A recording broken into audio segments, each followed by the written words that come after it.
Hey everyone, welcome back to my another mini vlog. আচ্ছা, আমরা যখন খুব ডিপ্রেস থাকি তখন আমাদের কি করা উচিত?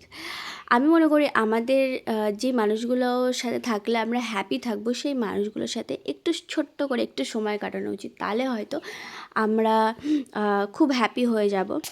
তো আজকে সেরকমই একটা ভ্লগ তোমাদের সাথে শেয়ার করছি। কয়েকদিন ধরে আমার মন মেজাজ একদমই ভালো ছিল না, জানি না কেন। বাড়ি থেকে বেরোনোও হচ্ছিল না, প্লাস নানা রকম সমস্যার মধ্যে দিয়ে যাচ্ছি।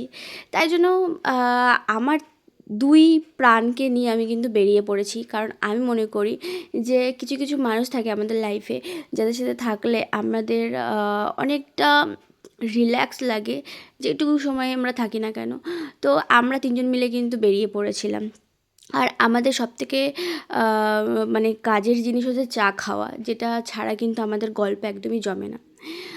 মানুষ কিন্তু বাইরে ভেতর থেকে যখন খুব বেশি খারাপ জিনিসের মধ্যে দিয়ে যায়, কিন্তু সবার সামনে হাসি খুশি দেখায়, কিন্তু সেরকমই কি সত্যি মানুষের জীবনে হয়? সব মানুষের জীবনে কিন্তু অনেক রকম খারাপ ভালো মিশিয়েই থাকে। আর যারা একটু বেশি ওভার থিঙ্ক করে বা একটু বেশি ডিপ্রেস থাকে কোনো বিষয় নিয়ে, সেই সব মানুষগুলোর কিন্তু এরকম কিছু কিছু বন্ধুর দরকার আছে জীবনে। কারণ এরা ছাড়া কিন্তু একদমই সারভাইভ করা যায় না। তো তারপরে আমরা সবাই মিলে কিন্তু বেরিয়েছিলাম একটু চা খাবো বলে।